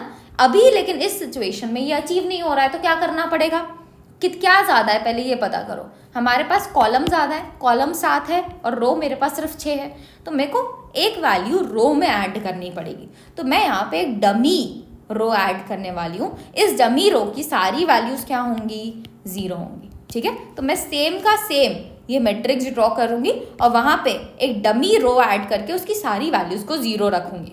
ठीक है, तो यही चीज़ हमने यहाँ पे किया है. ये हो गया हमारा बी वाला क्वेश्चन. यहाँ पे हम एक डमी ऐड कर देंगे 0 0 0 0 0 0. मैंने सेम क्वेश्चन लिखा और एक डमी बस ऐड किया. ठीक है, अब आप क्वेश्चन को कंटिन्यू कर सकते हो. क्वेश्चन असाइनमेंट का करने से पहले ये बहुत ज़रूरी है चेक करना कि जितने रो हों उतने ही कॉलम हों, नहीं तो आपका आंसर गड़बड़ा जाएगा. ठीक है, चलो अब मेरे को क्या करना होता है, इसमें मिनिमम वैल्यू फाइंड आउट करनी पड़ती है रो ऑपरेशन परफॉर्म करने के लिए, है ना. तो हर एक रो से मिनिमम वैल्यू देख लो, 1 1 1 3 3 1 एंड 0. इस मिनिमम वैल्यू को हम हर एक वैल्यू से माइनस कर देंगे उस पर्टिकुलर रो से रिलेटेड, और वही करके हमारे पास एक नया इटरेशन आ गया. अब इसके बाद मैं अगर कॉलम ऑपरेशन लगाना चाहूँ तो कॉलम ऑपरेशन में मेरे पास हर एक कॉलम में क्या मिनिमम वैल्यू आ रही है, 0. तो एट लास्ट मैं कॉलम ऑपरेशन करूँगी भी तो मेरे पास यही इटरेशन नहीं आएगा, यही आएगा. क्यों, क्योंकि भाई 0 से तुम किसी भी वैल्यू को माइनस कर दो वो तो सेम ही रहने वाली है. तो इस इटरेशन में कोई भी चेंजेस नहीं होने वाले. तो ये कॉलम ऑपरेशन के बाद जो मैट्रिक्स आ रहा है वो सेम ही रहेगा. तो मैं इसी के ऊपर रो एंड कॉलम स्कैनिंग कर सकती हूँ, है ना. सो रो एंड कॉलम स्कैनिंग हम यहाँ पे परफॉर्म कर रहे हैं. इसके लिए मुझे देखना होता है हर एक रो में एक 0 होना चाहिए. यहाँ पे एक 0 है, हमने मार्क कर दिया. नेक्स्ट रो में भी एक 0 है, मार्क कर दो. नेक्स्ट रो में एक भी 0 नहीं है. इस वाले रो में एक 0 है, मार्क कर दो. नेक्स्ट रो में 2 0 है, स्किप कर दो. फिर एक 0 है, मार्क कर दो. ठीक है, और हमारे पास जो लास्ट बच रहा है लास्ट रो में 3 0 है, स्किप कर देंगे. नेक्स्ट कॉलम अगर आप देखो तो इस कॉलम में एक 0 है, mark and cut the row.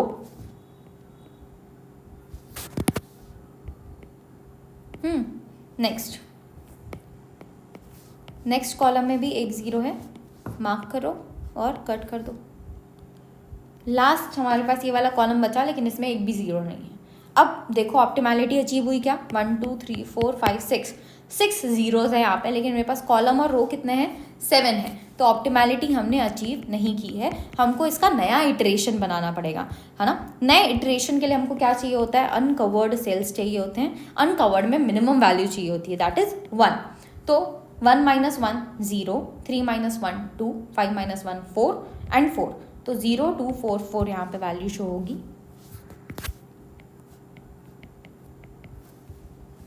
Next 1 2 8 and 3, 1 2 8 3 ये वैल्यू आई जब मैंने 1 माइनस किया, है ना.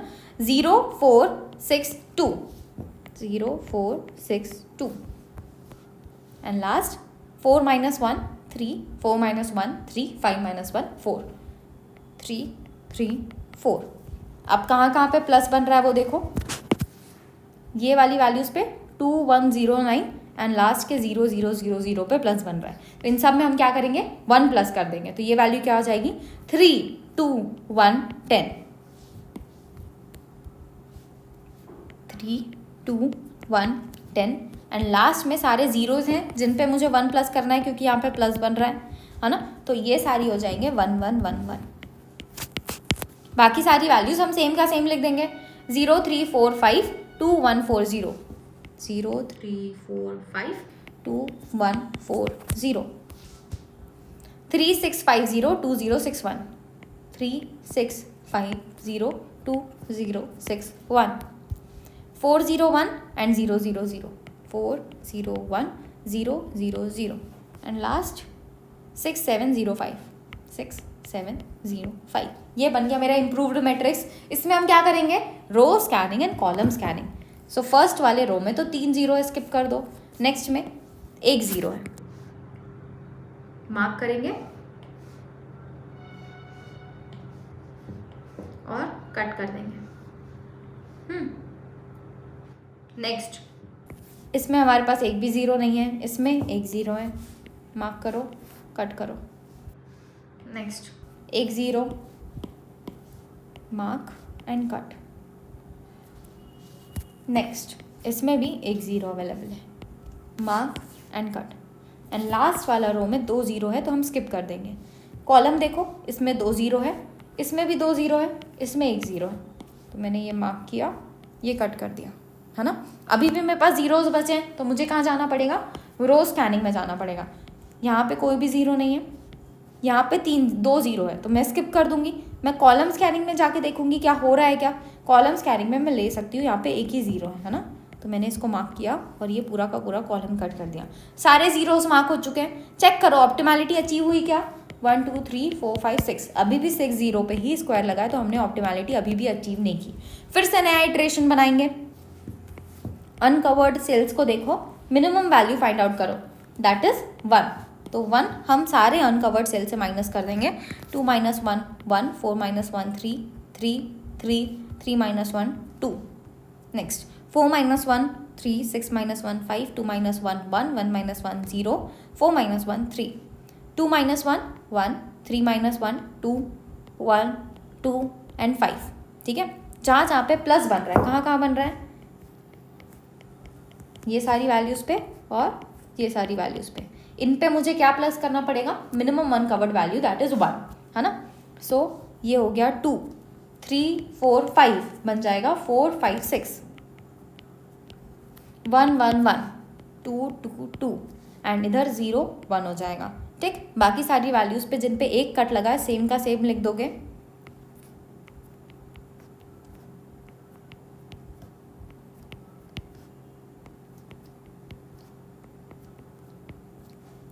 And last 2 8 3 0 3 and 0 0 1.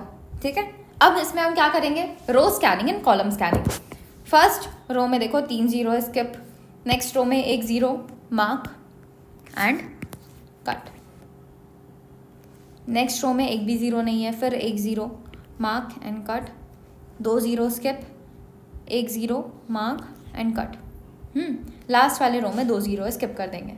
यहाँ पे 2 ज़ीरो है, स्किप कर दो. कॉलम चेक कर रहे हैं अब हम, कॉलम में 2 ज़ीरो है, स्किप कर दो. ये कॉलम में 1 ज़ीरो है, मार्क करेंगे, कट करेंगे. नेक्स्ट कॉलम में 2 ज़ीरो है, स्किप कर दो. इस कॉलम में 1 ज़ीरो है, मार्क करो और कट कर दो. अभी भी मेरे पास 2 ज़ीरो बचा हुआ है तो मुझे कहाँ जाना पड़ेगा? पहले रो स्कैनिंग में देखना होगा. रो स्कैनिंग में कट रहा है क्या? नहीं कट रहा, तो कॉलम स्कैनिंग में जाएंगे. कॉलम स्कैनिंग में अब मैं काट सकती हूँ. ठीक है, अब मैंने ऑप्टिमैलिटी अचीव की क्या? 1 2 3 4 5 6, अभी भी 6 ज़ीरो पे ही कट है, स्क्वायर मार्क है, तो अभी भी हमने ऑप्टिमैलिटी अचीव नहीं की. फिर से मुझे इम्प्रूव्ड मैट्रिक्स फॉर्म करना पड़ेगा, है ना. इम्प्रूव्ड मैट्रिक्स फॉर्म करने के लिए अनकवर्ड सेल्स में देखो मिनिमम वैल्यू है 1. सो 1 से अगर मैं बाकी सारी अनकवर्ड सेल्स की वैल्यू को माइनस करूँ तो क्या वैल्यू आएगी? यहाँ पे हो जाएगा 0 2 2 1, 0 2 2 1. नेक्स्ट 1 7 2 2, 1 7 2 2. नेक्स्ट 2 4 0 2, 2 4 0 2. And last 0 1 0 4, 0 1 0 4. जहाँ पे भी प्लस का साइन बन रहा है उन सब पे आपको 1 प्लस करना है ना. सो 4 5 6 बन जाएगा 5 6 7, next 2 1 10, 3 2 11, and last 2 2 2 is now 3 3 3. ठीक है, बाकी सारी वैल्यूज हम सेम का सेम लिख देंगे. 0 2 0 0, 3 0 0 2, 0 1 0 1, 1 4 0,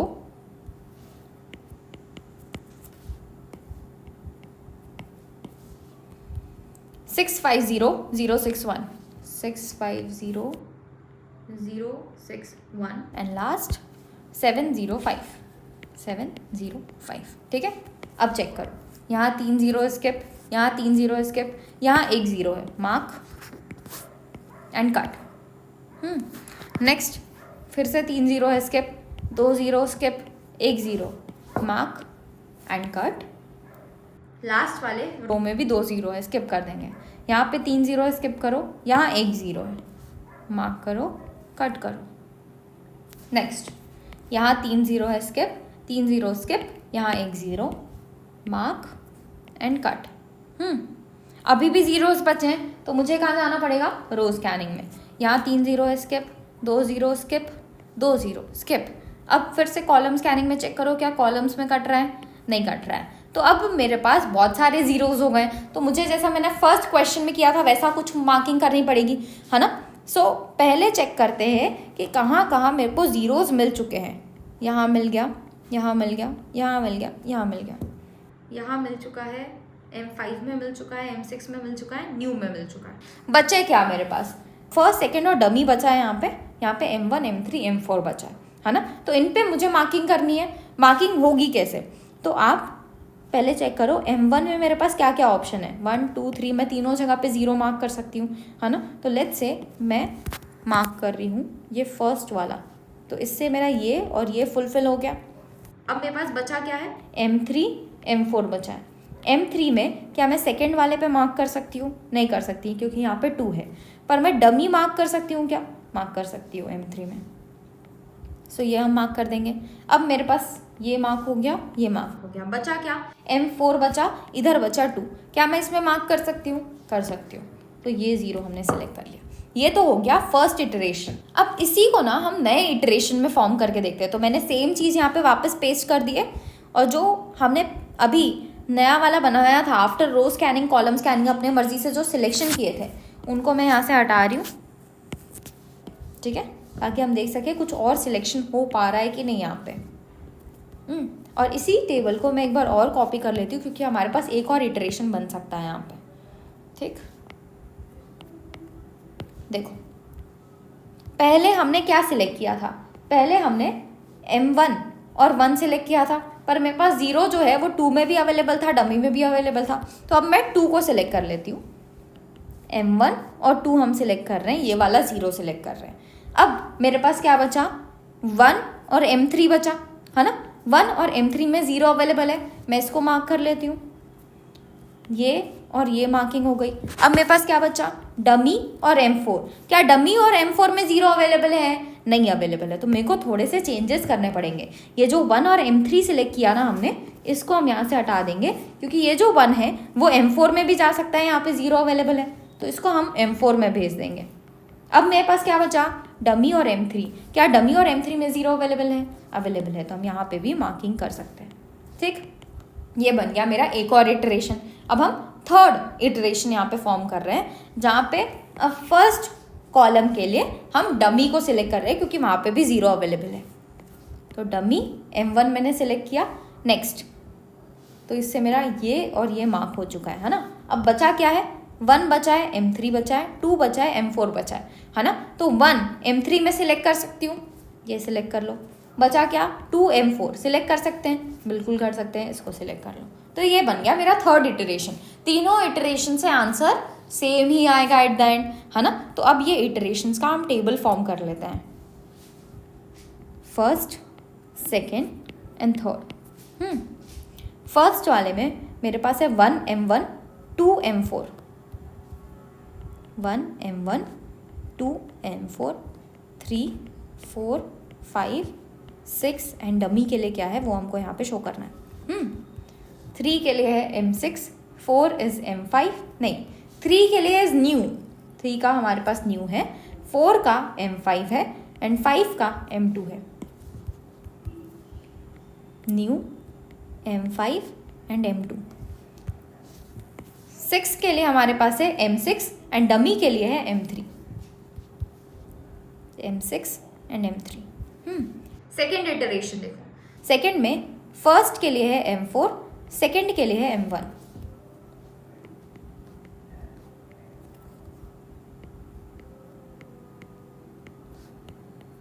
M4 M1। नेक्स्ट थर्ड के लिए हमारे पास है न्यू, फोर्थ के लिए है M5,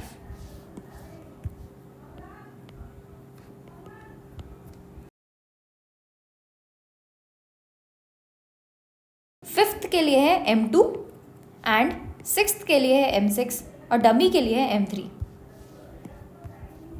M2 M6 and M3। Last iteration देखते हैं।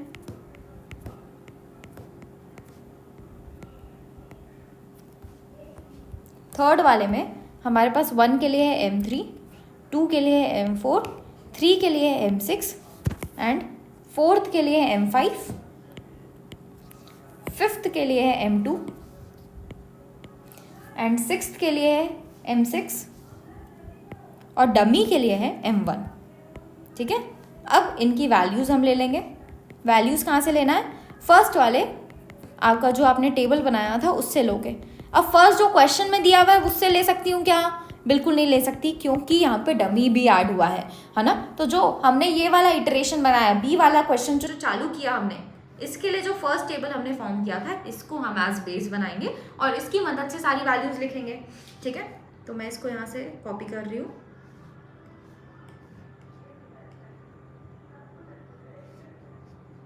यहाँ पे हम पेस्ट कर लेंगे।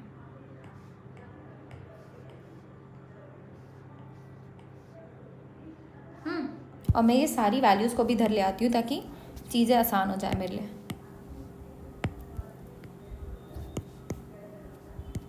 ठीक है, अब 1M1 की वैल्यू है 2, 2M4 is 3, 3 new is 1, 4M5 is 3, 5M2 is 3, 6M6 is 1 and dummy M3 is 0, है ना।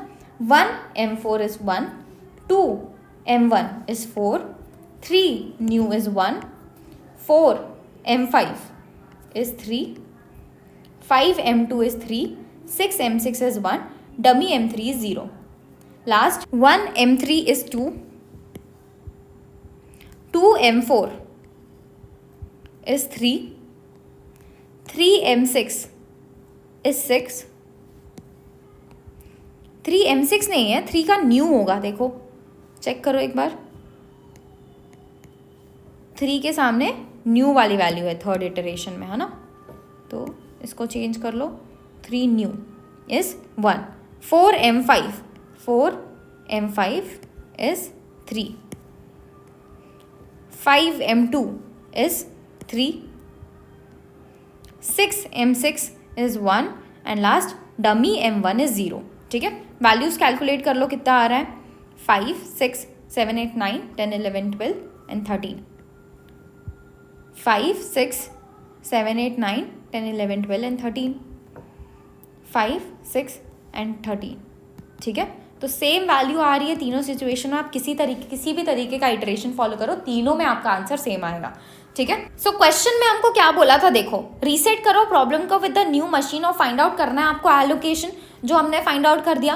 और ये एलोकेशन हमारे लिए एडवांटेजेस भी था क्योंकि इससे रिडक्शन हुआ है ऑपरेशन टाइम में। क्योंकि अगर आप फर्स्ट इटरेशन में देखो तो मेरा 17 आ रहा था ऑपरेशन टाइम, लेकिन अब मेरा ऑपरेशन टाइम जो है वो 13 हो चुका है ना। तो हमने अपना टाइम रिड्यूस तो किया, और इसके साथ साथ क्वेश्चन में क्या बोल रहा है, रिड्यूस किया। तो बताओ न्यू मशीन लानी चाहिए कि नहीं लानी चाहिए? ऑफकोर्स लानी चाहिए, क्योंकि इससे हमको एडवांटेज मिल रहा है। How will the operator be reallocated to the machine after replacement? Replacement के बाद री एलोकेशन कैसे हो रहा है, देखो। रिप्लेसमेंट के बाद री एलोकेशन में पहली बात तो M3 जो है वो हट जा रहा है, क्योंकि अगर वो डमी में आ रहा है, डमी की वैल्यू एट लास्ट 0 है, तो हमने फर्स्ट इटरेशन जो निकाला उसके हिसाब से M3 वाली मशीन को हटाओ और न्यू मशीन को ऐड करो। सेकेंड वाले इटरेशन के हिसाब से भी M3 वाली मशीन को हटाओ और न्यू मशीन को ऐड करो, है ना। और थर्ड इटरेशन के हिसाब से M1 वाली मशीन को हटाओ और न्यू मशीन को ऐड करो। ठीक है, तीनों में से कोई भी इटरेशन के हिसाब से आंसर आ रहा है, सही है, चलेगा। ठीक है, चलो, तो हमने पता चल कर लिया कि भाई M3 हट रहा है, या तो आप जब फर्स्ट या सेकेंड इटरेशन फॉलो कर रहे हो तो, और थर्ड इटरेशन फॉलो करोगे तो M1 हटेगा। और ऑपरेटर्स को कैसे असाइन किया गया वो हमने यहाँ पे शो कर दिया। ठीक है, चलो, तो हमारा ये वाला क्वेश्चन होता है कंप्लीट, और इसी के साथ हमने असाइनमेंट पूरा खत्म किया। अब सबसे ज़्यादा इंपॉर्टेंट पार्ट, हम हर एक स्टेप जो हमने फॉलो किया ना उसको एक बार रिवाइज कर लेते हैं। सबसे पहले आप ये स्टेप्स फॉलो करने से पहले 2 चीज़ें चेक करते हो। 2 चीज़ें क्या क्या है समझना। सबसे पहला चीज़ है कि भाई हमारा जो नंबर ऑफ कॉलम है वो नंबर ऑफ रो के इक्वल होना चाहिए, तभी हम आगे असाइनमेंट के स्टेप्स फॉलो कर पाएंगे। अगर ये इक्वल नहीं है तो आपको क्या करना होता है, डमी कॉलम या डमी रो ऐड करना पड़ता है। क्या ऐड करेंगे, डमी कॉलम ऐड करेंगे कि रो ऐड करेंगे, ये डिसाइड होता है कि भाई क्या कम है उसके हिसाब से। अगर लेट्स से मेरे पास 5 कॉलम है, 6 रो है, तो मुझे कॉलम बढ़ाने की ज़रूरत है, तो मैं एक डमी कॉलम ऐड करूँगी। और उसी की जगह अगर मेरे पास 6 कॉलम होते, 5 रो होते, तो मुझे रो बढ़ाने की ज़रूरत होती, मैं एक रो ऐड करती डमी फॉर्म करके। ठीक है, नेक्स्ट, इसके बाद आप एक और चीज़ चेक करोगे, दैट इज़ क्या प्रॉफिट मैट्रिक्स दिया हुआ है क्या, मतलब क्वेश्चन में मुझे मैक्सिमाइजेशन के लिए बोल रहा है क्या। मैक्सिमाइजेशन के लिए अगर बोल रहा होगा तो आपका जो मैट्रिक्स दिया होगा उसको आपको लॉस मैट्रिक्स में कन्वर्ट करना पड़ेगा। कैसे लॉस मैट्रिक्स में कन्वर्ट करते हैं, जो भी उस मैट्रिक्स के अंदर मैक्सिमम वैल्यू होती है उसको फाइंड आउट करो और उसको बाकी सारी वैल्यूज से माइनस करो, तो इससे आपके पास एक लॉस मैट्रिक्स आ जाता है ना। और उसके बाद आप ये सारे स्टेप्स को फॉलो कर सकते हो। तो सबसे पहली चीज़ जो आपको क्वेश्चन में चेक करनी है वो ये देखना है कि number of column number of row के इक्वल हो, अगर नहीं है तो डमी कॉलम या रो ऐड करो। और दूसरी चीज़ जो आपको देखनी है कि भाई मिनिमाइजेशन का क्वेश्चन हो, अगर मिनिमाइजेशन का नहीं है, मैक्सिमाइजेशन का क्वेश्चन है, तो आपको जो मैट्रिक्स दिया हुआ है उसको लॉस मैट्रिक्स में कन्वर्ट करना पड़ेगा। ठीक है, चलो नेक्स्ट, अब हमारे पास क्या क्या स्टेप्स फॉलो हो रहे हैं उसको समझने की कोशिश करते हैं। सबसे पहला स्टेप होता है रो ऑपरेशन। कैसे फॉलो करते हैं रो ऑपरेशन, रो में से मिनिमम वैल्यू फाइंड आउट करनी होती है और उस मिनिमम वैल्यू को हर एक रो के एलिमेंट से माइनस करना होता है ना।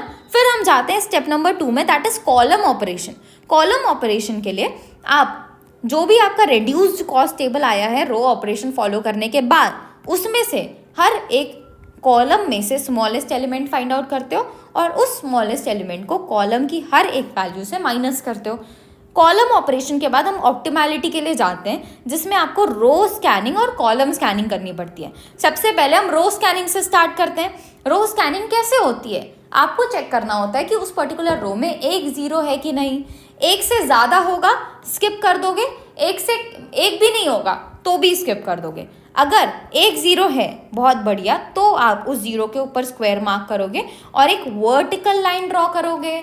रो स्कैनिंग कर रहे हैं तो हम कॉलम को कट करते हैं, इसलिए हमको एक वर्टिकल लाइन ड्रॉ करनी होती है। ठीक है, अगर रो स्कैनिंग से ही आपके सारे जीरोस कवर हो गए, बहुत बढ़िया, आप ऑप्टिमैलिटी के लिए जा सकते हो। अगर रो स्कैनिंग के बाद सारे जीरोस नहीं कवर हुए तो हम कॉलम स्कैनिंग में जाते हैं। कॉलम स्कैनिंग में आप चेक करते हो कि एक जीरो है क्या कॉलम में।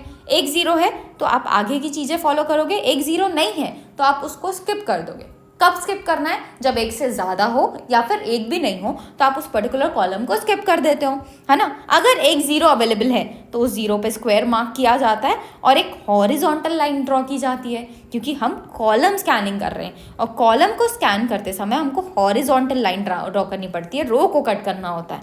ठीक है, अगर कॉलम स्कैनिंग रो स्कैनिंग से सारे जीरोस कवर हो गए तो आप ऑप्टिमैलिटी के लिए जा सकते हो। अगर सारे जीरोस कवर नहीं हुए तो आपको ये स्टेप, मतलब रो स्कैनिंग कॉलम स्कैनिंग को अगेन एंड अगेन फॉलो करते रहना है, तब तक सारे जीरोस कवर ना हो जाए, है ना।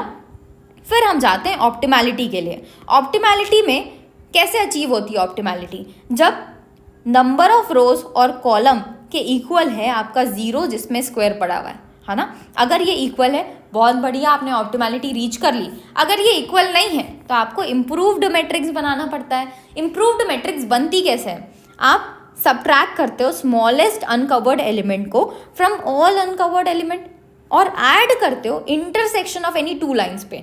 जो भी स्मॉलेस्ट अनकवर्ड एलिमेंट है उसको किस पे ऐड करते हो, जहाँ पे ऐसा प्लस का साइन बन रहा था उन सारे पे आप ऐड करते हो, और जो भी बाकी सारे अनकवर्ड एलिमेंट है उनसे माइनस करते हो। और जिन एलिमेंट पे सिर्फ एक लाइन है उन सारे एलिमेंट को सेम का सेम लिख देते हो, है ना। यही सेम स्टेप नंबर 3 और 4 आपको फॉलो करना है जब तक आपको ऑप्टिमैलिटी नहीं मिलती, है ना। तो मैंने इम्प्रूव्ड मैट्रिक्स बनाया। इम्प्रूव्ड मैट्रिक्स में मैं फिर से रो एंड कॉलम की स्कैनिंग करूंगी और चेक करूंगी कि ऑप्टिमैलिटी अचीव हुई कि नहीं। हो गई, बहुत बढ़िया। नहीं हुई तो वापस से इम्प्रूव्ड मैट्रिक्स बनाऊंगी, फिर से रो एंड कॉलम स्कैनिंग करूंगी और फिर चेक करूंगी ऑप्टिमैलिटी अचीव हुई कि नहीं। ठीक है। नेक्स्ट स्टेप नंबर 5 होता है असाइनमेंट। जो हमने लास्ट में टेबल बनाया ना, दैट इज़ योर असाइनमेंट। ये टेबल जहाँ पे हम जॉब्स को पर्टिकुलर वर्कर को असाइन कर रहे हैं। ठीक है। तो इस तरीके से हमने पूरा का पूरा जॉब एलोकेशन असाइनमेंट टेक्निक पूरा खत्म किया। आई होप आपको क्लैरिटी आई हो। अगली क्लास में हम नेक्स्ट टॉपिक के साथ स्टार्ट करेंगे। Till than happy learning.